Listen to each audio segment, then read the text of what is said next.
It's the Brian Lehrer Show on WNYC. Good morning, everyone, and happy Earth Day. April 22nd, since the year 1970, is Earth Day, when environmentalists and lots of other people celebrate the Earth in all kinds of ways, right? That can be anything from simply glorying in the beauty and abundance of what this amazing planet gives us, to, of course, activism around protecting nature and protecting human beings from pollution and other environmental health threats.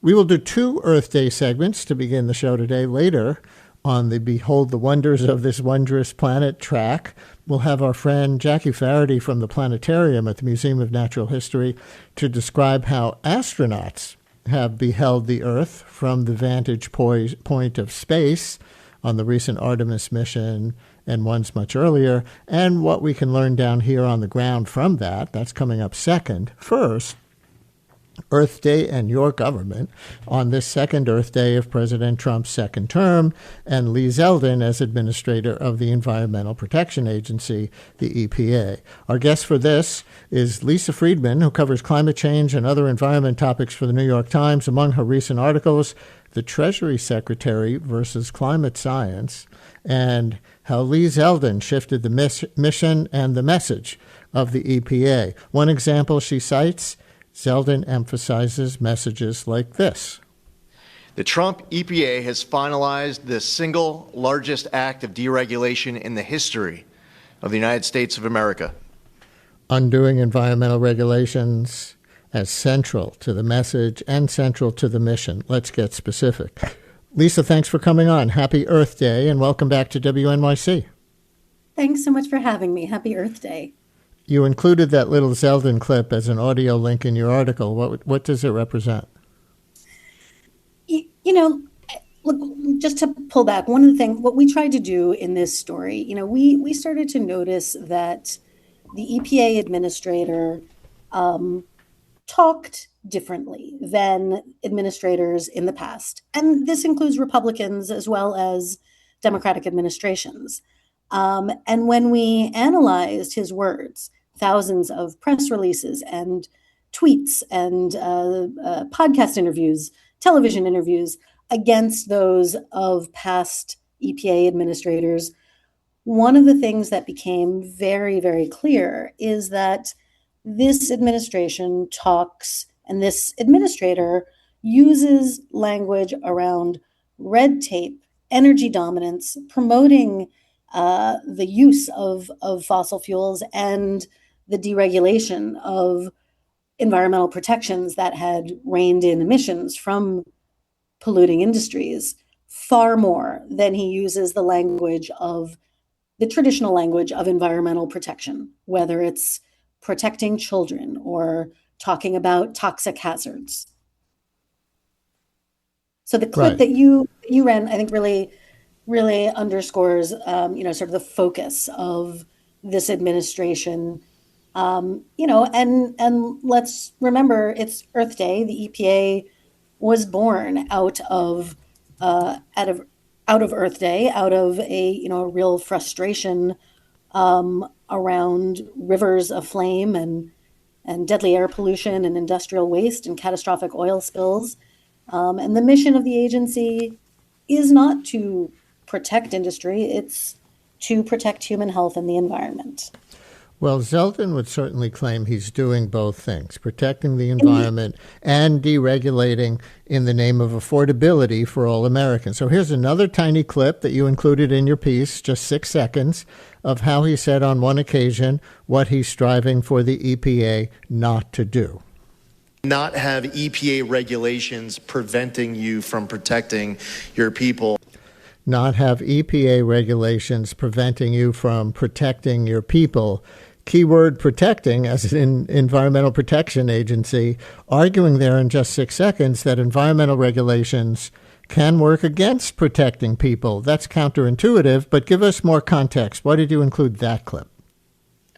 Sure. I mean, we wanted to include his point of view. And we spoke to others who are in the story. For example, I spoke with Drew Bond. He's the founder of an organization called C3 Solutions. It's a conservative leaning clean energy think tank and he very much supports Mr. Zeldin's work. And, he made the case to us that, look, this is not a binary choice. Just regulation is not the only way to protect the environment. And indeed, there are a number of things that the administrator has done, and we listed them, many of them in the story. He has focused very heavily on local hazards, and by that I'm talking about signing an agreement with Mexico to address a sewage crisis in the Tijuana River. His EPA was very aggressive in helping to clean up hazardous material after wildfires tore through Los Angeles. So this is not to say that there is not environmental protection happening at the EPA, but certainly the focus, and that is evidenced by the emphasis of the language, is on cutting red tape, something that Mr. Zeldin talks about far more than almost anything, and his EPA does, and the automobile industry and other protections of businesses.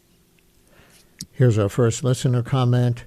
It's raining right now around the WNYC studios in Lower Manhattan, and listener who identifies herself as Caroline in the financial district writes, "How apt that today Mother Nature is weeping," about the rain.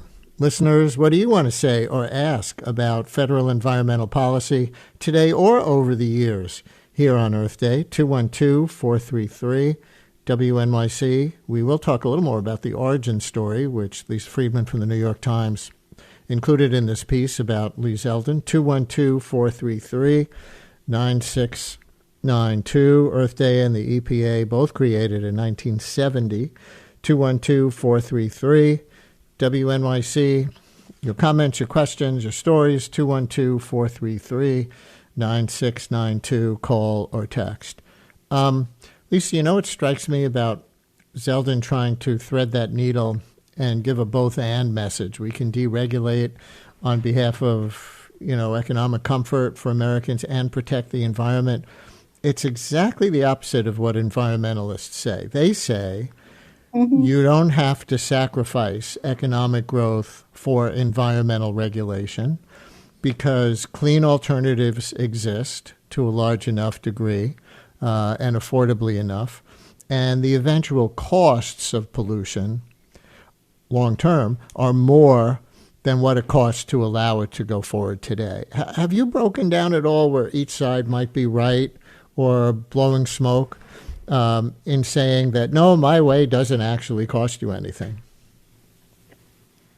Well, certainly you're right about the rhetoric, right? I mean, traditionally, and to some extent, the Zeldin EPA follows in his footsteps. Republican administrations will say we can enhance, we can grow the economy while protecting the environment, while Democratic administrations, environmental groups will say we can protect the environment and still grow the economy. It's the same message, but with a different emphasis. And, both can be right, but it bears looking at the details of the policies. And, in the case of the deregulation that we're seeing happening under this administration, the concern of many groups is that this will lead to far greater emissions, far greater pollution in the atmosphere, higher premature mortalities because of exposure to fine particulate matter, and making it harder to address climate change. I think voters need to decide whether that is a trade-off that they want or don't want.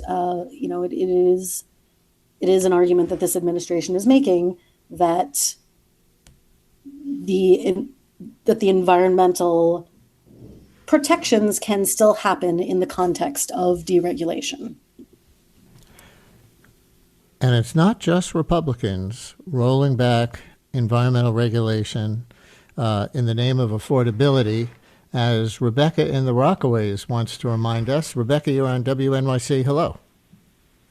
Hi, good morning. Yeah, I wanted to just call and add some context to the discussion around, as you mentioned, Governor Hochul, as early as this week, may be getting rid of the CLCPA, which is our climate law in New York, that sets our emissions reductions targets.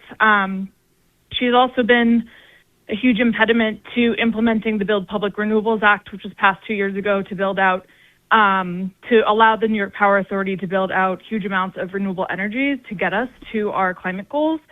So I just want to add that in because I think states and cities have a responsibility in this era of Trump cuts and Trump deregulation to do something. And I want to make sure that everyone listening today knows that they should be asking Kathy Hochul to do that. Yeah, and we've certainly done separate segments on exactly that, that tension that Hochul sees between environmental protection and affordability as she portrays it. I'm curious, Rebecca, for you as somebody who I guess is involved with these issues, how you might see someone like Hochul and someone like Trump differently. Do you think like Hochul is struggling, with a real tension between those two things, whereas Trump is just trying to help his friends in the fossil fuel industry or has a culture war agenda against anything green? Or have you thought about a comparison from your own perspective? Yeah, definitely. I mean, I think so. I organize with NYC DSA Eco-Socialist Working Group. And so for us, I think we see that both of them are serving capitalist interests. They are serving the interests of fossil fuel corporations. For example, we see that Hochul, granted the permit for the Nessie pipeline off of the Rockaways where I live that Cuomo had shut down when he was governor. And we know that solar and batteries are the cheapest form of energy that we have. They can cover virtually all of our needs.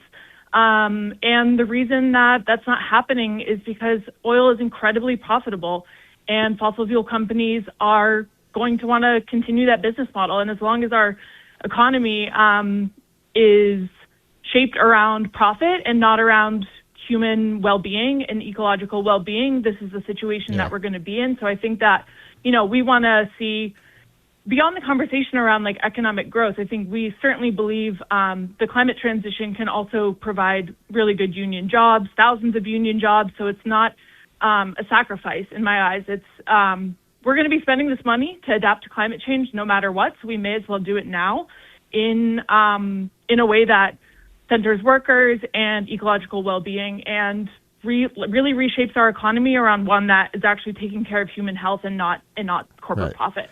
So actually, from your DSA perspective, you don't see Kathy Hochul as any less sold out to fossil fuel interests for whatever reason, because they support her campaigns or she just believes in that kind of capitalism, than Trump is? Or am I overstating what you said? No, I think that's accurate. I think this is a bipartisan issue of being bought out by fossil fuel interests. And, I think the folks advising her also are entrenched in those interests as well. So, no, I think that's very accurate. Rebecca, thank you for your call. And Lisa Friedman, who covers mostly climate, also other environmental things for the New York Times. Your beat is mostly national, and we're going to stay on that. But it's interesting from a DSA perspective anyway to hear how they think that both parties are equally sold out to the fossil fuels industry. I would just recommend a story that a colleague of mine did about 10 days ago. Brad Plumer wrote about a number of Democratic-led states across the Northeast that had adopted some really ambitious policies to move away from fossil fuels and cut emissions that are starting to scale back or rethink their climate plans. Many of the states are struggling with high electricity bills. That's been combined with the Trump administration's antagonism toward renewable energy, targeting offshore wind, which is something that the Northeast has had to deal with in recent months, eliminating federal assistance for renewable energy. And so it's, the changes are happening in not just New York, but in places like Massachusetts and Rhode Island as well. And I didn't see that article, but I'm guessing that it frames it more as a difficult tension that those Democratic state leaders are struggling with, more than just kind of, a belief in fossil fuels being necessary for prosperity, as Trump and Ramaswamy, and others would put it, Certainly. not just being sold out to the fossil fuels or having a anti-green culture war, which I think is another real Trump thing. I don't know if it's a real Lee Zeldin thing. So that's probably more for another day when we get back to local stuff. But I hear you affirming that you think that's the angle of that story. What about the economic argument against the Zeldin clips that we played, where he's just trying to make things, more affordable, not have environmental regulation hamper the economy, and Trump's apparent war on renewables, especially wind, right? Through typical economics, standard economics, you would think the more supply, the more affordable something is going to be.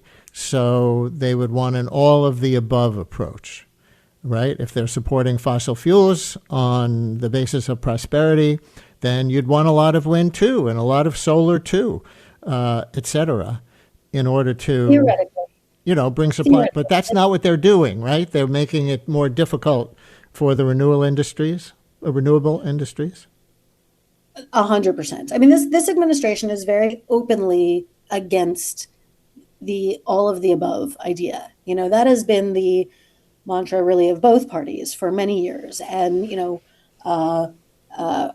obviously, Democrats have been concerned about an emphasis of fossil fuels among Republicans. Republicans have been concerned about an overemphasis on renewable energy by Democratic administrations.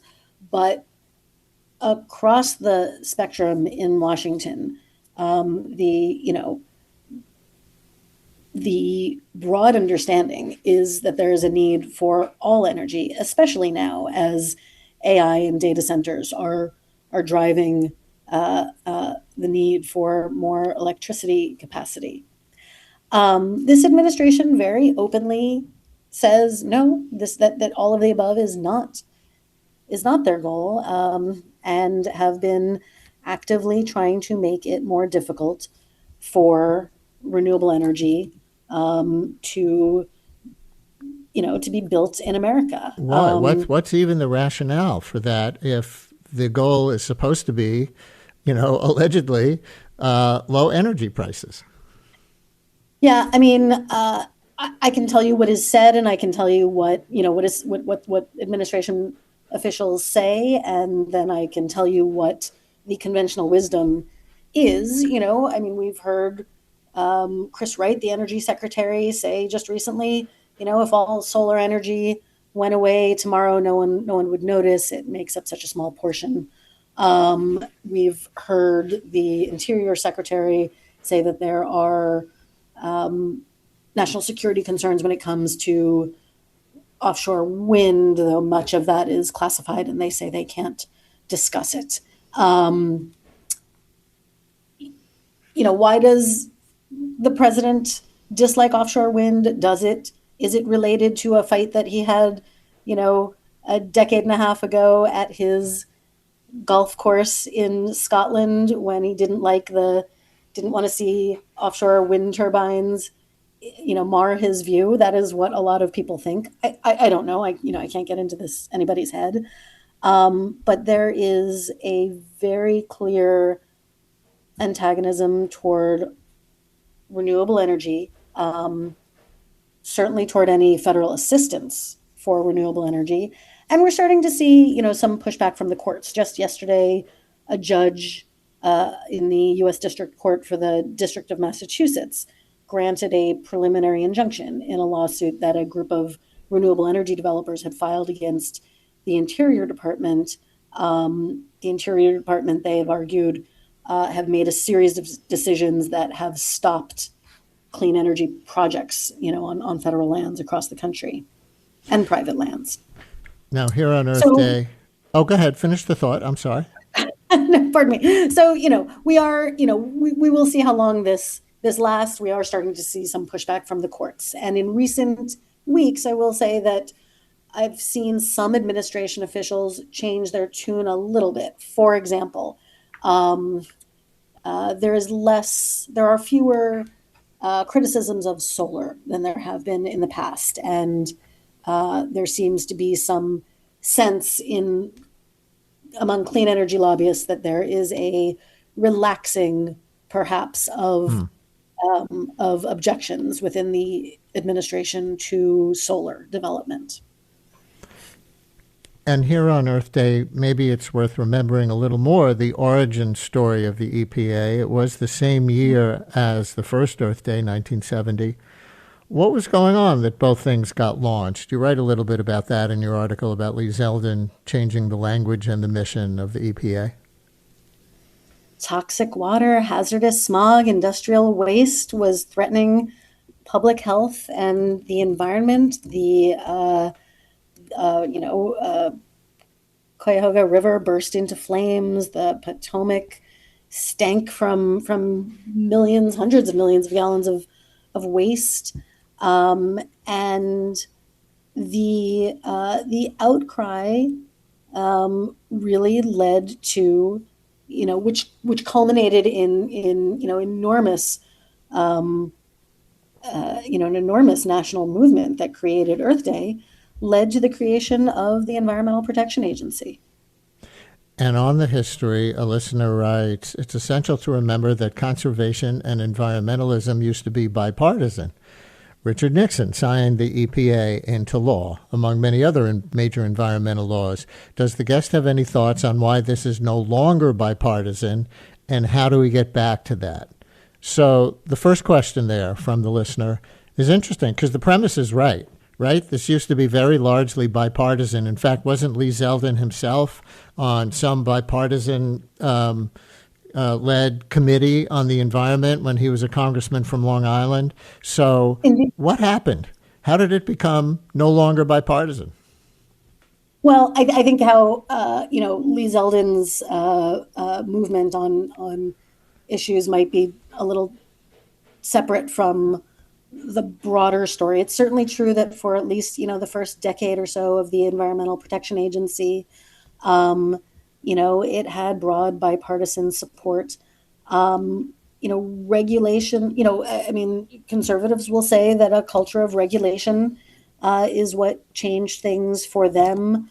Ronald Reagan was elected in part on a platform of getting government out of the way, and that included with business.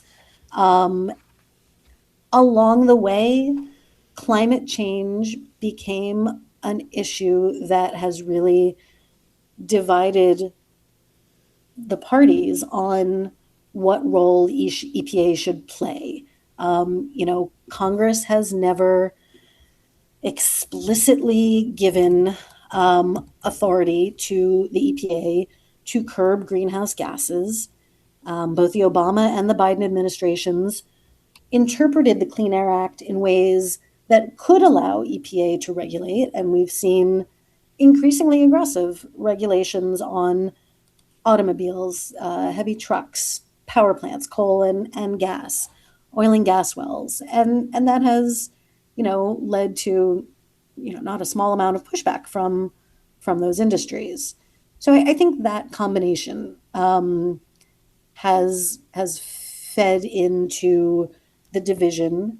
And a lot of this, many people believe goes back to Congress. The reason there is such debate over the role of EPA is because Congress has not acted in a clear manner. We talk a lot on this show about the reversals on climate policy, but I'd like you to zero in on some of the other aspects of environmental protection that don't get as much press. And to set this up, here's a clip from NPR's Morning Edition yesterday of a woman named Kelly Ryerson, a longtime advocate for reducing pesticides in food, who has worked with RFK Jr. and the MAHA movement. She describes her expectations versus realities now when she first saw RFK get confirmed. That's where this clip starts. President Trump, he stood on a stage and was talking about pesticides. He's shaking Bobby Kennedy's hand. We're feeling so excited. What happened is once things fell into place, all the special interests poured in. It has been just very, very distressing because where we started versus where we are right now is definitely the opposite direction of where I would have thought we were going. Kelly Ryerson on Morning Edition. Can you talk about pesticides as an issue in particular? Have anything on that? Sure. I mean, this EPA has certainly been caught between the MAHA movement and where it seems to want to be, which is helping to give new chemicals a green light. The MAHA activists at one point were urging Trump to fire Mr. Zeldin. I think that seems to have died down, but there is a lot of contention. I mean, there are, lobbyists who fought for a restricted weed killer that can harm plants and wildlife, overseeing pesticide rules. Earlier this year, the EPA reapproved weed killers that contain a chemical that many fear could forgive me. It's a weed killers containing a contentious chemical for use on genetically engineered cotton and soybeans. That has created backlash from the MAHA movement. EPA has proposed allowing the use of dicamba, another weed killer on some crops. So I think there's a lot of tension within the administration. Why all those things that you just enumerated? We have many listeners who are writing or calling in to say this is really just corruption. This is the power of the fossil fuel industry, lavishing money on Trump and maybe Zeldin directly. I don't know. But that's what this is, and that's what we should call it out as. How much of that do you think that, that's what this is about? This administration is, I think we should. There are former lobbyists now working in the agency on issues which they used to lobby on, overseeing issues on which they used to lobby on, and that includes pesticides. I understand that, I understand there's a lot of surprise in the MAHA movement that this would happen, but those of us who've been covering this have not been surprised. And now the administration is I think caught in this tension between some of its base that wants to see stricter regulation of chemicals and pesticides, and where it traditionally has been and wants to be, which is helping to ensure that the industry is allowed to grow without too much regulation. I mean, it is essentially eliminated. I don't want to overstate. I think IRIS, the integrated risk assessment system that the chemical industry has, raised concern about for years, is still physically around, but has many of the people that used to work on it have been reassigned. Many of the EPA scientists have been moved into areas where they move forward the registration of pesticides and approve new chemicals. That has been open agenda of the EPA. They want to improve things for the chemical industry. And about Zeldin himself, you said his story might be different from, the larger arc of the Republican swing away from environmental protection. Didn't he have a good environmental record, pretty much, as a member of Congress from Long Island? So what do you think happened? Pure ambition, a change of perspective, money like we were just talking about? Have you reported on that at all? So Lee Zeldin represented a moderate Republican district and on Long Island, and his votes reflected that. Last year, I asked him, about his evolution on things like climate change. How did he get from joining the bipartisan climate caucus to saying that he was going to drive a dagger through the heart of the climate change religion? And I have to tell you, I heard a lot of words, but I didn't hear an answer. And so, what is it exactly? I think only he can tell you. I can tell you that when he ran for governor, he certainly took positions that were a lot more conservative. He wanted to see fracking in New York. He criticized the Inflation Reduction Act. And as President Trump's EPA administrator, he has not allowed any daylight between the president and his views, whether it's on climate change or anything else. He doesn't call climate change a hoax like President Trump does, but he has downplayed the impacts of climate change, which is something he did not do as a member of Congress. As a member of Congress, he talked about representing a district that had water on three sides and, the need to look for conservative solutions to climate change. When we continue in a minute, we're going to get more into the climate change aspect of this. We've been talking about others like pesticides so far. Usually we talk about climate on the show and we do a lot of environmental conversations. We put that aside until this point in the program today because there's really so much more to the Trump and Lee Zeldin as head of the EPA record since January of last year that we've been focusing on with Lisa Friedman, who covers that for the New York Times. But we're going to get to her other article when we continue in a minute, The Treasury Secretary versus Climate Science. Stay with us. Brian Lehrer on WNYC on this Earth Day. Coming up in a few minutes, we're going to have a very different kind of Earth Day take. Jackie Faraday from the Planetarium at the Museum of Natural History is going to talk about how our wondrous Earth looks to astronauts viewing it from space and what we can learn about that from that down here on the ground. But let's finish up with Lisa Friedman, who covers climate and other environmental issues for the New York Times. You also wrote the article that I cited in the intro called The Treasury Secretary versus Climate Science. I'm going to play a clip of Treasury Secretary Scott Bessent from recently. I'm going to ask you to decode this after we play it, Lisa, because it's indirect here.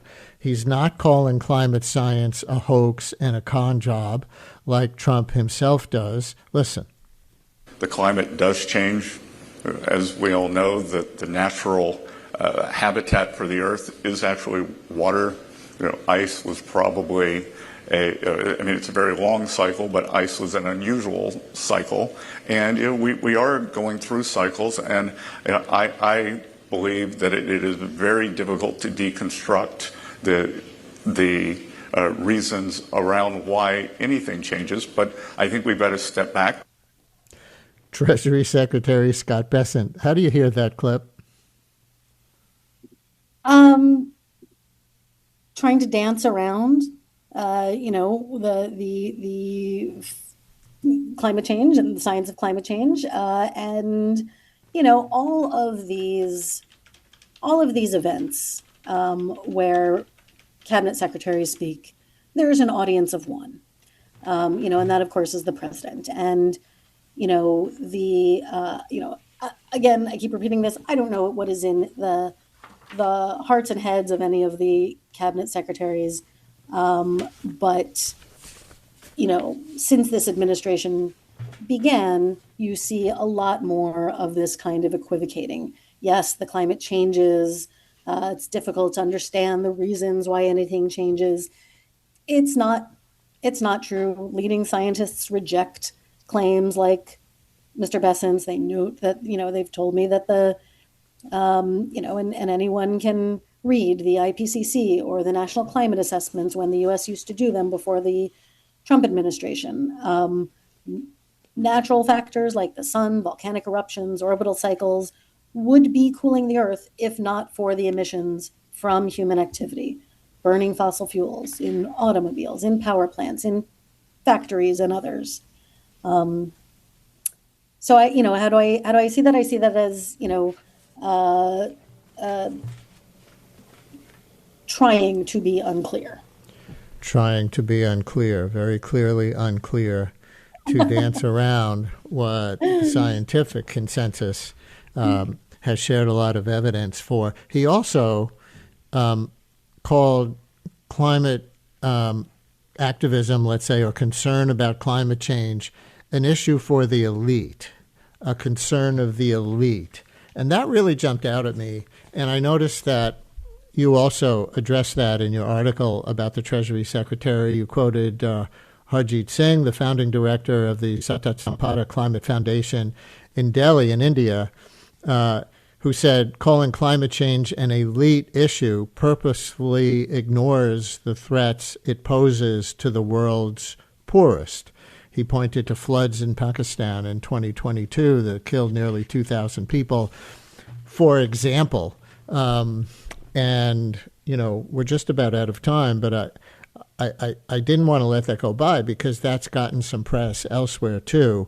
Treasury Secretary Bessent calling climate change an issue of concern mostly to the elite.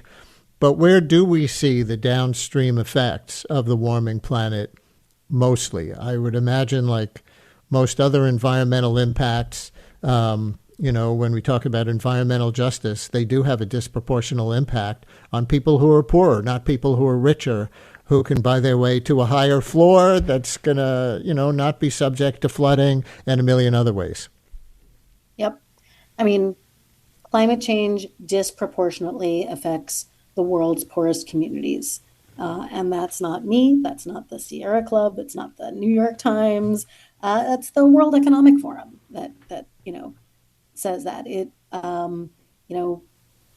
rising sea levels, fiercer storms and droughts and floods, more intense and frequent wildfires, reduce food security, cause health crises, and threaten to push millions into deeper poverty. One of the, as you mentioned, I spoke with Harjit Singh, who, has been advocating on climate change for many years. I've known him for a long time.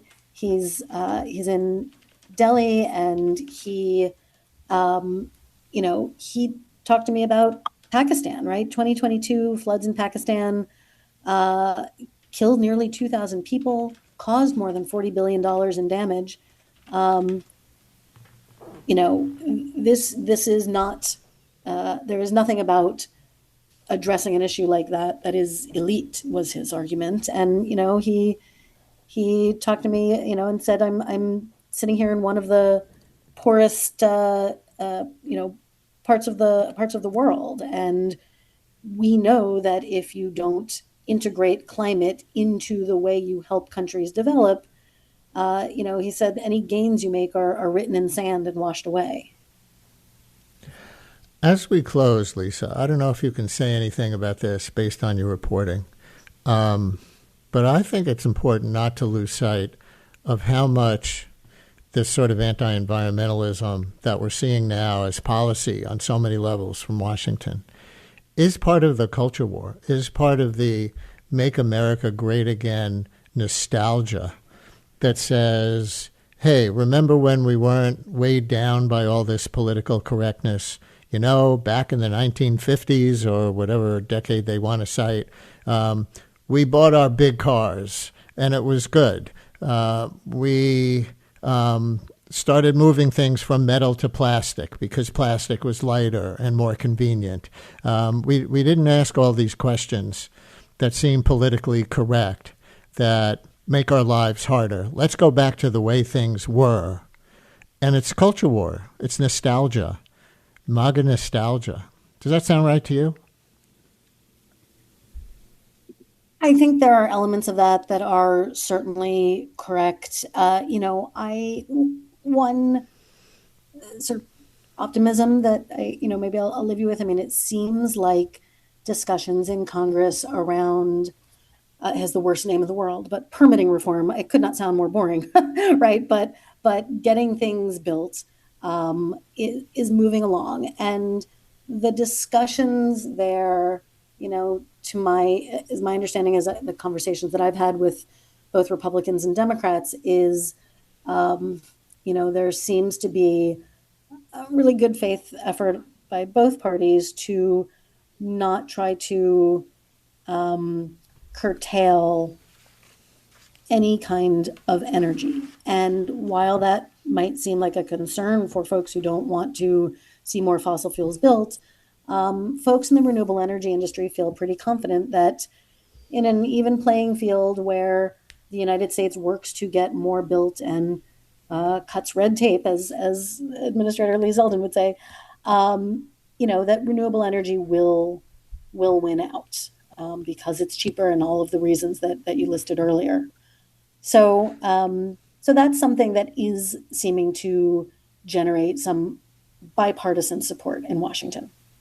Lisa Friedman, who covers climate change and other environmental topics for the New York Times, among her recent articles, The Treasury Secretary versus Climate Science, and how Lee Zeldin shifted the mission and the message of the EPA. Thanks for joining us on Earth Day, Lisa. Thanks so much for having me.